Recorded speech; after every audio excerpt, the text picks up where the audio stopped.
pirates of Ulqini, renowned for their prowess as sailors, have been enshrined in tales and legends passed down through generations. These narratives center around exceptional seafarers whose exploits continue to be recounted in the tales passed on from one generation to the next. Born in the early 1700s, Likaceni was far from an ordinary mariner, but a fearless and cunning warrior of the sea. Upon Likaceni's return to Urchin after extensive sea voyages, there would be festivities that would ensue for 3 days and nights. Legend has it, the local townsfolk always eagerly anticipated the captain's return, knowing he almost always brought gifts, especially for widows and orphan children whose fathers had perished at sea. Year after year, alongside his trade expeditions, Likaceni found himself in confrontations with various ships flying under the banners of Venice, the Ottoman Empire, and other nations.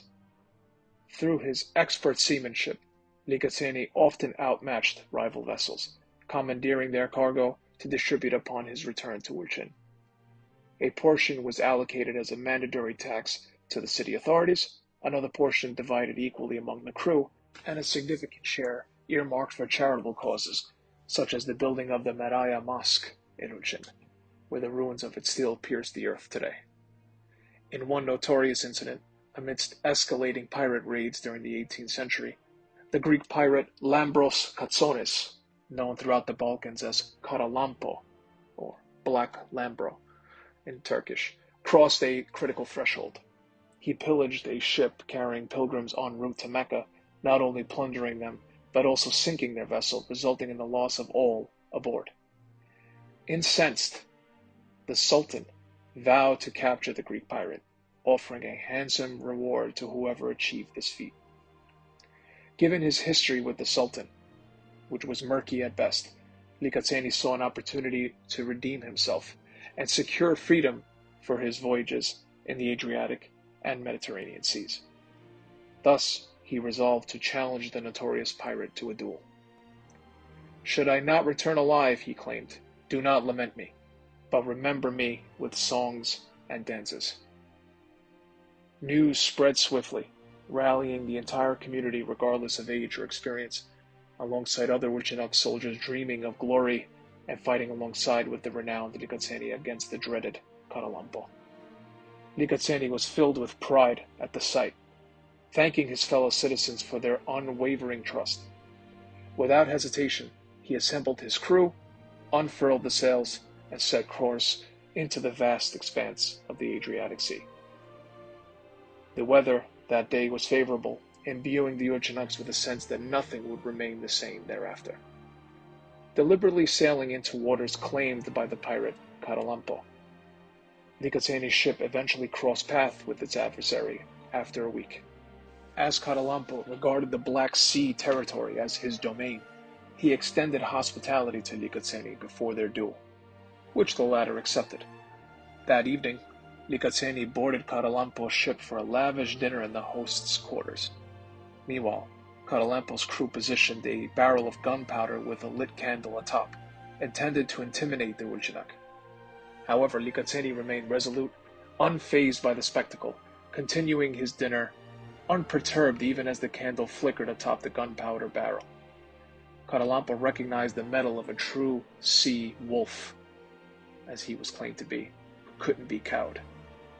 Following a night of feasting, conversation, and exchange of pleasantries, Likaceni bid farewell to return to his own vessel. In a gesture of reciprocity, he invited Karalampo to his ship the next day. Upon visiting Likaceni's ship, Karalampo hesitated upon observing the deck filled with barrels and lit candles, a potential hazard that he had offered to Likaceni the night before. His refusal to enter signified the fear instilled by Likaceni's action. This apprehension led to a challenge by Likaceni to Karalampo, who bravely accepted, to determine good and all who will hold sway over the seas for years to come. After a fierce duel in the sight of his crew and that of Karalampo's, Likaceni slew the infamous Greek pirate to the roar of applause from his men. After the battle, he allowed the Greeks to flee and promptly directed his helmsman to steer towards Istanbul, insisting on delivering Karalampo's head to the Sultan himself. Upon docking in the Bosphorus, Likaceni promptly sent a message to the Sultan, elucidating the purpose of his visit. The Sultan extended an immediate invitation to his palace, where Likaceni was bestowed with the noble Ottoman title of Kapitan, or captain in English, and his entire crew were lavishly entertained. They were treated to an extraordinary feast, featuring performers from various lands including dancers from Armenia, tame tigers from India, acrobats from Samarkand, and more. Despite the notorious pirate Karalampo now being consigned to history, the Sultan harbored discontent due to his preference for Karalampo being captured alive. Sensing the Sultan's dissatisfaction during the banquet, Likaceni remained unable to discern the Sultan's ulterior motives. During a clandestine dinner, the Sultan covertly instructed the addition of sleep-inducing poison to the drinks of Likaceni and his men, causing Likaceni to succumb to unconsciousness. He awoke the next morning in the depths of the palace dungeons, his memory clouded except for the fleeting recollections of the entertainment from the night before. Meanwhile, his Ulqini crew awaited Likaceni's return aboard their ship, eagerly to set sail for home. Days passed by with no sign of Likaceni's release. Confined to this Ottoman prison cell, he realized the Sultan's deceit, understanding that treachery awaited him instead of the redemption he had sought. In the depths of his despair, an idea sparked within him, one he resolved to put into action. He beckoned the prison guard, offering a reward of gold rivaling the Sultan's payment should he set him free. Initially hesitant, the guard, swayed by Likaceni's wit and persuasive words, eventually relented. Seizing the moment, Likaceni instructed the guard to inform his Ulqini crew to prepare for his imminent return home. True to his word, the guard delivered the message to Likaceni's ship, where Halit, Likaceni's nephew, expressed gratitude and handed over a bag of gold. Although initially suspicious, Halit, seasoned both in life and at sea, recognized the guard's apprehension and shared a heartfelt warning about the potential dangers Likaceni's captivity posed to the guard's family. Stirred by fear, resentment, and determination, the guard accepted Likaceni's offer, reinforced with 2 additional bags of gold, vowing to ensure Likaceni's safe return. With the aid of Tosun Aga and his resourcefulness, Likaceni executed the escape plan flawlessly. Expressing his gratitude, Likaceni extended an invitation for Tosun Aga and his family to join him in Urgin, safeguarding them from any retribution the Sultan may attempt to deliver. After bidding farewell, they pledged to reunite and in 3 months at the mill in Istanbul, where Tosun Aga would assist them in migrating to Urgin. Meanwhile, the guards discovered Likaceni's escape and raised a protective chain in the Bosphorus to prevent further departure.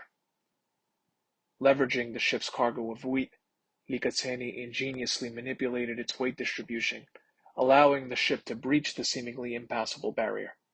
With unparalleled speed, the ship raced towards Urchin, where news of Likaceni's imprisonment and the Sultan's treachery had already spread.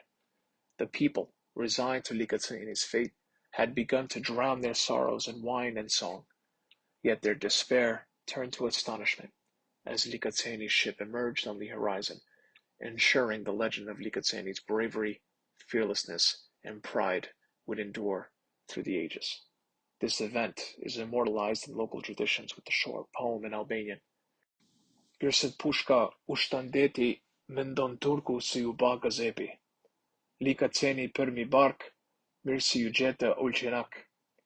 Mirë se vjen 3 milion, ty të paqen për gjithmonë. Hajde, hajde Likacen, ty përzi halve me rem, to sjell dreka me dyzen. And thus his legend and tales of courage and bravery survive today amongst the local population of Urchin, along with his direct descendants that still survive in Urchin today under the surnames of Lazaya and Kapidani.